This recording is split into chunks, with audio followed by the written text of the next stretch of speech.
Hello there, this is Krishna और मैं आपका स्वागत करता हूं फिजिक्स ज्ञान मुकेश नायक चैनल में।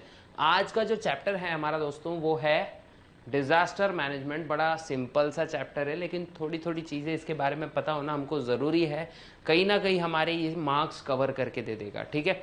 और इस वजह से मतलब अच्छा है ना, अगर हमको एडिशनल पर्क्स अगर मिल जा रही है, बड़ी इजी मिल जा रही है, तो साइंस में हम लोग को और मार्क्स स्कोर करने में हेल्प कर सकता है ये चैप्टर, ठीक है। स्कोरिंग है और इजी भी है। देखो डिजास्टर डिजास्टर तो आप लोग को सबको पता है, आपदाएं, प्रॉब्लम्स, मतलब बोलते नहीं कि डिस्ट्रक्शंस वगैरह जब आता है तब। अब देखो टाइप्स इसमें कुछ होते हैं डिजास्टर के, कुछ फॉलोइंग टाइप्स होते हैं।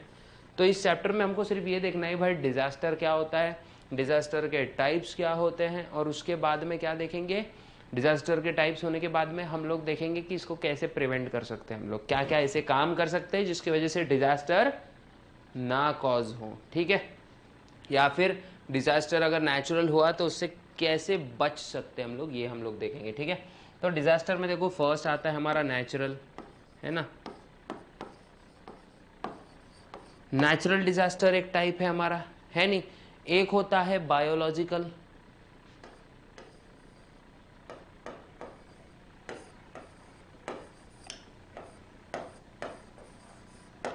और एक होता है डिजास्टर मैन मेड।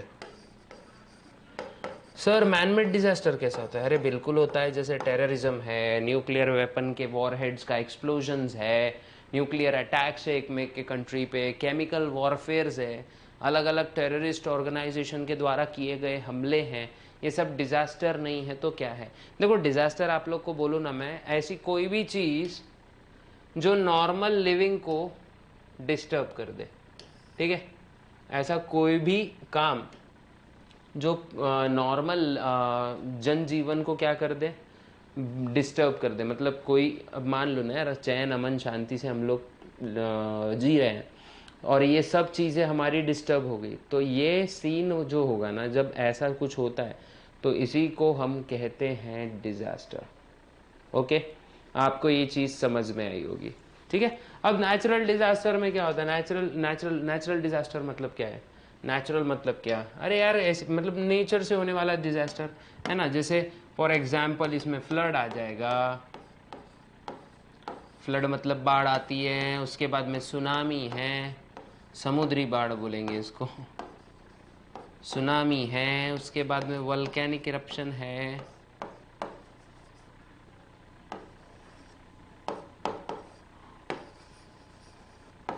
ना, वोल्केनिक इरप्शन है,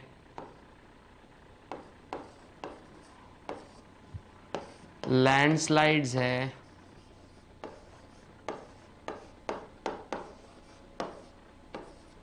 उसके बाद ब्लिजार्ड्स है, बर्फीला तूफान,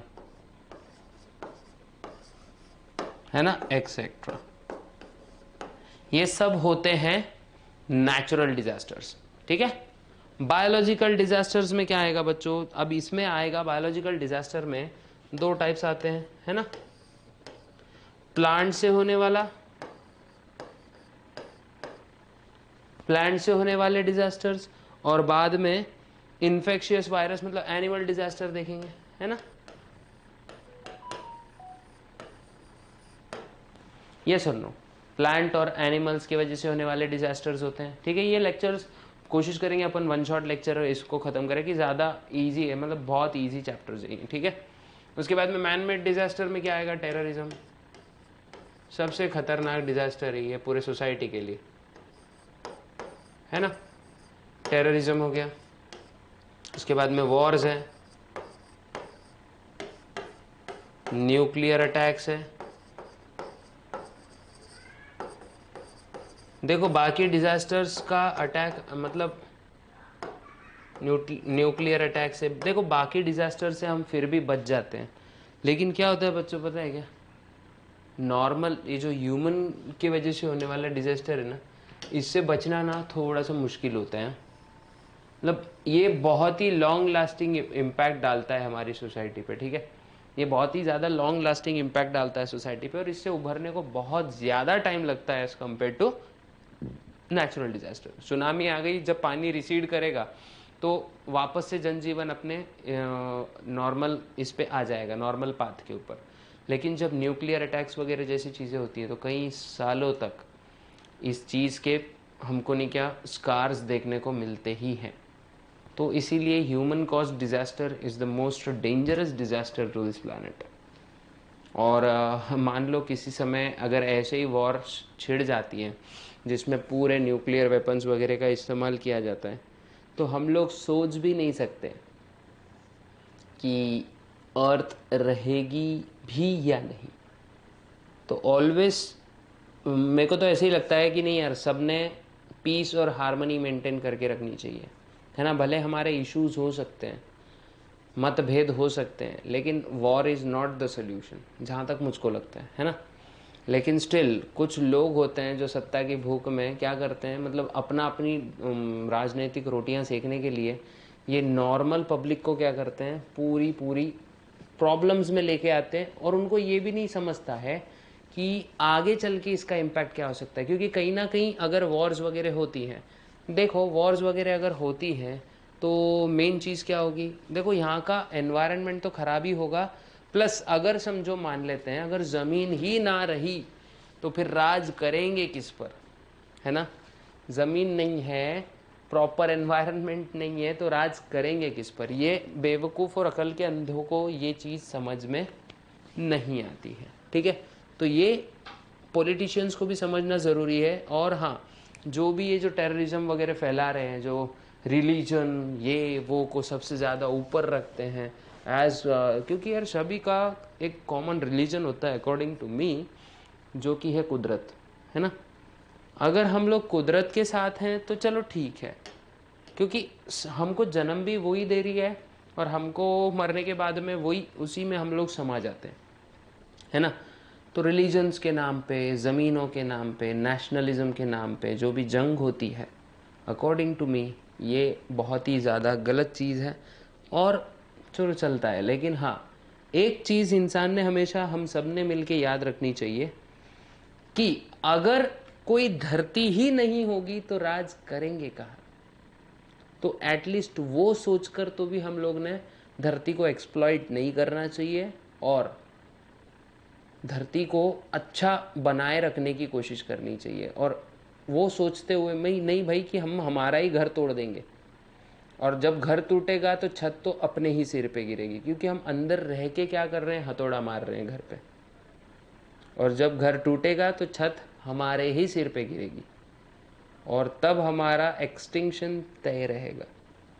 इसीलिए we should all try to save our motherland, our mother nature, the name is earth. हमने सब ने अर्थ की रक्षा करनी ज़रूरी है, वरना अर्थ हमारी रक्षा करना अच्छे से जानती है। और अर्थ को अपने ऑर्गेनिजम्स ज़्यादा प्यारे हैं, ना कि कोई एक species. So always keep in mind, okay. अब ये तो हमने देख लिया, अब देखते हैं इफेक्ट्स क्या होते हैं डिजास्टर के, ओके।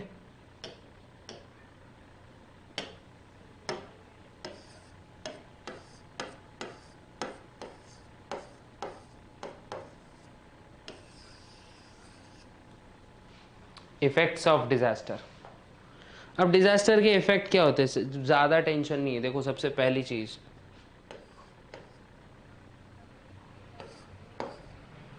हर चीज़ ही, बहुत सारी चीज़ लॉस होती है इसमें। लॉस ऑफ इकोसिस्टम,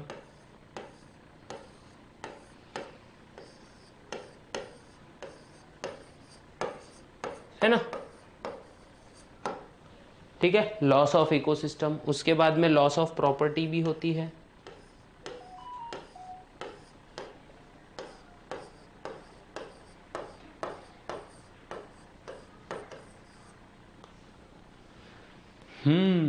फिर होता है लॉस ऑफ लाइफ, है ना। Loss of life, loss of life मतलब बहुत सारे जानवरों की क्या होती है, जिंदगियां जो है मुसीबत में आ सकती है, ठीक है। तो लॉस ऑफ,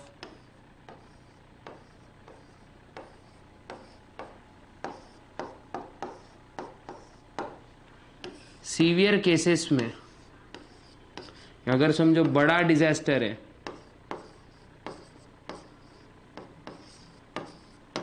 तो इसमें हो सकता है एक्सटिंक्शन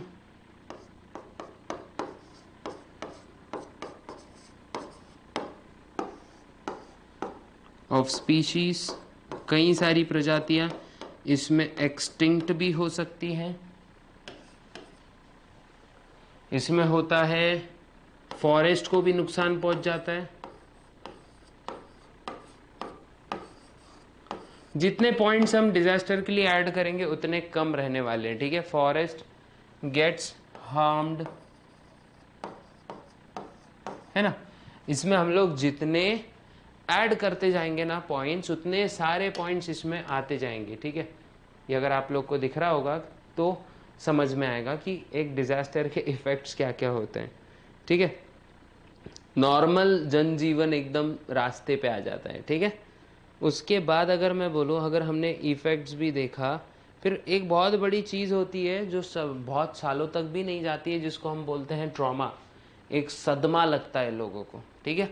सदमा लगता है कि भाई डिज़ास्टर हुआ था, कई सारे लोग अपनों को खो देते हैं और कई सारी प्रॉब्लम्स उसके वजह से अराइज होती है, ठीक है। अब डिज़ास्टर को जैसे नेचर, डिज़ास्टर का जो नेचर है और स्कोप क्या है और कैसे हम लोग डिज़ास्टर के लिए प्रिपरेशंस कर सकते हैं, है ना। डिज़ास्टर के लिए हम लोग प्रिपरेशंस कैसे कर सकते हैं, तो देखो ये लेक्चर हम लोग मोस्टली क्लैडोग्राम्स के ज़रिए ही सीखने वाले हैं। तो देखो अगर मैं बोलूँ तो स्टेप्स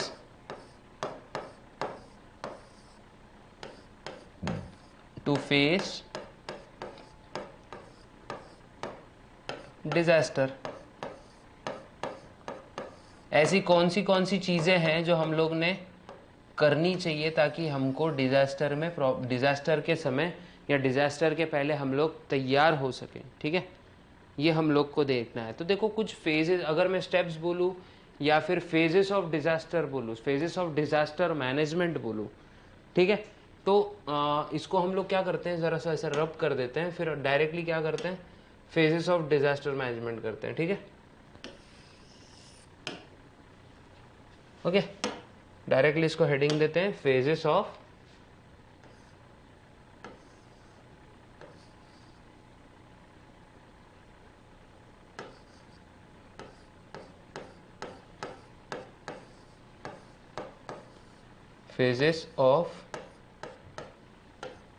अब डिजास्टर तो हो गया, इसको मैनेज कैसे करना है।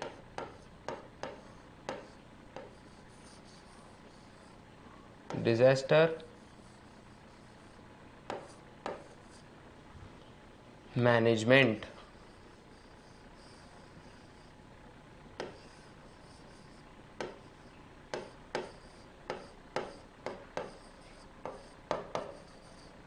Okay.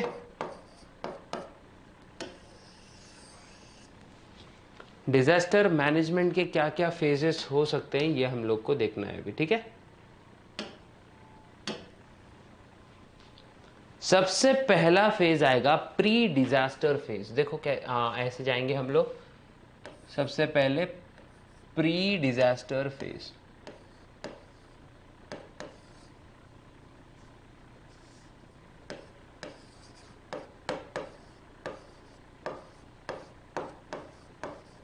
Pre disaster phase,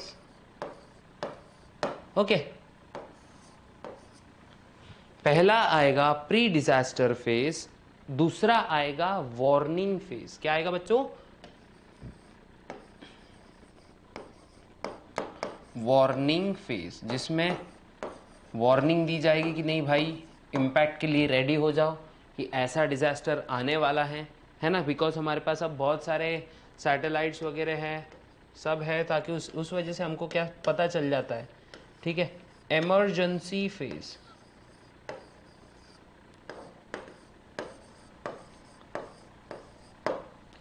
okay, emergency phase. उसके बाद आएगा रिहैबिलिटेशन फेज।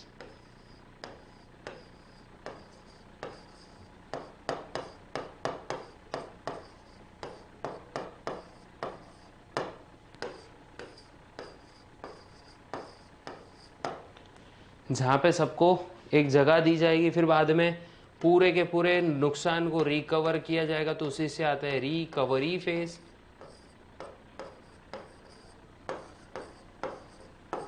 है ना।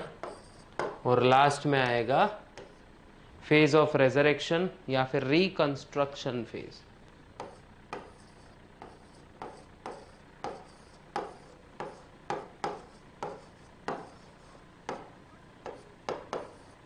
Reconstruction phase.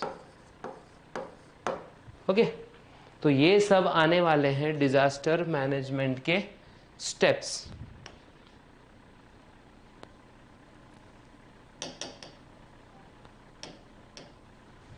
है ना, ये लोग आप देख सकते हो, ठीक है। तो ये सब आएगा डिजास्टर मैनेजमेंट को, मतलब डिजास्टर मैनेजमेंट के दौरान। तो जैसे देखो फेज ऑफ इमरजेंसी है ना, फेज ऑफ इमरजेंसी में हम क्या करेंगे, लोगों को ये आगाह करेंगे और बहुत हम लोग लोगों को बोलेंगे कि नहीं यार, करो, भागो, दौड़ो, नुकसान मतलब टेंशन आने वाला है, टेंशन टाइट होने वाली है। फिर उसके बाद में प्री डिजास्टर फेज में हम लोग पूरा अनुमान लगा लेंगे कि डिजास्टर का स्केल कितना बड़ा है, कितने बड़े लेवल पे डिजास्टर्स हो सकते हैं, ठीक है। उसके बाद में देखते हैं हम लोग वार्निंग फेज। वार्निंग में फेज में हम लोग सभी को वार्न करेंगे कि नहीं भाई इतना बड़ा डिजास्टर आ रहा है। फिर इमरजेंसी फेज में क्या होगा, हर जितनी भी हमारे सुविधाएं हैं, सर्विसेज हैं जो डिजास्टर मैनेजमेंट से रिलेटेड रहती है, सबको हाई अलर्ट पे रखा जाएगा, ताकि अगर इम्पैक्ट होता भी है तो मतलब सर्विसेज बहुत जल्दी जल्दी करवाई जा सके। उसके बाद का फेस होगा रिहैबिलिटेशन। मान लो अब इम्पैक्ट हो जाता है, लफड़ा हो जा रहा है, ठीक है, तो क्या है रिहैबिलिटेशन में क्या है, लोगों को पहले स्थलांतर करना ज़रूरी है। लोगों को रिहैबिलिटेशन कैंप्स में डाल दिया जाता है, ताकि क्या है लोगों को खतरे वाली जगह से दूर किया जा सके, ठीक है। उसके बाद में रिकवरी फेज होता है कि भाई देखना पड़ता है ना, अब हमने जितना हो सकता था हमने सबको रिहैबिलिटेशन सेंटर्स में डाल दिया, लेकिन स्टिल अगर कोई प्रॉब्लम्स है, मतलब कोई फंसा हुआ है, तो उसको भी रिकवर करना ज़रूरी, क्या क्या चीज़ें की लॉस हुआ है वो सब हम लोग को देखना पड़ता है। और उसके बाद में है रिकंस्ट्रक्शन फेज, यार अब वापस हो गया सब, डिज़ास्टर वगैरह ख़त्म हो गया, सब रिकवरी वगैरह भी हो गई, कौन कहाँ किधर मरा था, किसका आकस्मिक मृत्यु हो गया था इस डिजास्टर में, सब देख लिया जाता है। और उसके बाद में क्या करा जाता है, सबको रिकंस्ट्रक्ट किया जाता है। रिकंस्ट्रक्ट मतलब सबको नहीं, लॉस ऑफ प्रॉपर्टी, जो जो चीज़ें डैमेज हुई थी डिजास्टर की वजह से, सबको रिकंस्ट्रक्शन करने का टाइम आ गया रहता है, ठीक है। ये होता है डिजास्टर मैनेजमेंट के स्टेप्स। प्री डिजास्टर में हम क्या करते हैं, डिजास्टर कितना बड़ा है, कितना खतरनाक इम्पैक्ट हमारे सोसाइटी पर डाल सकता है, ये सब के बारे में हम लोग प्री डिजास्टर फेज में अनुमान लगाते हैं। और पोस्ट में क्या करते हैं, डिजास्टर होने के बाद हम क्या चीज कर सकते हैं कि मिनिमम लॉस हो, है ना। प्री डिजास्टर में हम मिनिमम लॉस होने के पूरे प्लान्स तैयार कर लेते हैं, और पोस्ट में क्या करते हैं, मिनिमम लॉस होना चाहिए, तो इसलिए लॉस तो होने ही वाला है, ऐसा तो नहीं है कि डिजास्टर आएगा एक को भी मारेगा नहीं, लॉस तो होने वाला है, लेकिन उसमें हम क्या करते हैं कि मिनिमम लॉस कैसे हो उसके प्लान्स को एग्जीक्यूट करते हैं, ठीक है। ये सब देखा जाता है। प्री डिजास्टर में सबको हाई अलर्ट पे रखा जाता है। पोस्ट डिजास्टर में क्या करा जाता है, जितने भी सर्विसेज हैं, जितने भी ऑर्गेनाइजेशंस हैं, सब जैसे फूड पहुंचाना, ये वो सब करना एकदम हाइपर एक्टिव हो जाती है, ताकि वो क्या है हम लोग चीज़ों को जल्दी जल्दी जल्दी जल्दी लोगों तक पहुंचा सके, ठीक है। अब देखेंगे हम लोग, अगर हम लोग को अब नेक्स्ट देखना है तो देखो डिस्ट्रिक्ट वाइज डिजास्टर, ये तो सबको पता है कि डिजास्टर, जो डिजास्टर अगर मान लो कोई डिस्ट्रिक्ट में आता भी है, क्योंकि पूरा स्टेट में तो एकदम से डिजास्टर नहीं आएगा ना, कि बाढ़ आई पूरे महाराष्ट्र पे तो नहीं आएगी, कुछ कुछ ज़िलों में आएगी, है ना। अगर सुनामी आई तो पूरे महाराष्ट्र पे नहीं आएगी, कुछ कुछ एरियाज ऐसे रहेंगे जहाँ पे डिजास्टर्स के इम्पैक्ट गिरेंगे, बहुत हैवी गिरेंगे। तो उन एरिया के जो डिस्ट्रिक्ट मजिस्ट्रेट्स होते हैं, जो कलेक्टर्स होते हैं, जैसे अभी देखो कोरोना कोविड है, तो हर डिस्ट्रिक्ट के जो कलेक्टर्स हैं इनके ऊपर बहुत तगड़ी जिम्मेदारी है। सैल्यूट ऐसे कलेक्टर्स को जिन्होंने, सैल्यूट ऐसे आईपीएस ऑफिसर्स को जिन्होंने इतने, बोलेंगे ना कि इतने ख़तरनाक दौर में बहुत ज़्यादा, मतलब ज़्यादा अपने काम से भी ज़्यादा, जो अपना जो ड्यूरेशन है टाइम का उनका ड्यूटी का, उससे भी ज़्यादा उन्होंने ड्यूटीज़ दी। तो ऐसे लोगों को, मतलब ये लोग की वजह से ही कहीं ना कहीं हम लोग कभी ना कभी रहते हैं, ठीक है। अब देखो डिस्ट्रिक्ट वाइज कंट्रोल सेंटर्स बनाए रहते हैं आपदा, प्राकृतिक आपदा के लिए से लड़ने के लिए। फायर ब्रिगेड सेक्शंस अलग होते हैं, फूड सप्लाइंग सेक्शंस अलग होते हैं, एनडीआरएफ एक अलग होती है फोर्स, ठीक है, ये सब चीज़ें होती हैं। ऐसे इसमें हमको ये पता रहना चाहिए कि हमारे पास हमेशा एक चीज़ होनी चाहिए जिसको हम बोलते हैं फर्स्ट एड किट। क्या बोलते हैं बच्चों? फर्स्ट एड किट हमारे पास होनी चाहिए। देखो ये चैप्टर इतना बड़ा भी नहीं है और इतना कॉम्प्लेक्स भी नहीं है कि मतलब इसमें बहुत ज़्यादा हम लोग दिमाग लड़ा सकें, लेकिन ये वन शॉट लेक्चर में आप लोग को समझना है कि फर्स्ट एड किट जिसमें बहुत ही ज़रूरी का सामान होता है, जो एकदम मैं बोलूँगा एकदम हमको ट्रीट तो नहीं करती है, लेकिन हाँ हमारी जान बचाने में ज़रूर काम आ सकती है। और बहुत सारी मॉक ड्रिल्स के होते हैं, स्कूल्स में भी लिए जाते हैं कि भाई during disaster management what will you do, तो ये सब चीज़ें होती हैं। तो ये बात भी आप लोगों ने भली भांति जाननी है, वो मॉक ड्रिल्स में भी आप लोगों ने हिस्सा लेना है। और ऐसे ही ये चैप्टर का अंत होता है। मिलेंगे नेक्स्ट एपिसोड में नए चैप्टर के साथ, ठीक है? तो मिलते हैं नेक्स्ट एपिसोड में। धन्यवाद, आप लोग चैनल विजिट किए। नए हो तो सब्सक्राइब कीजिए, अच्छा लगा है लेक्चर तो लाइक शेयर ज़रूर करना, और कुछ डाउट है तो कमेंट बॉक्स में ज़रूर डालना। जय हिंद।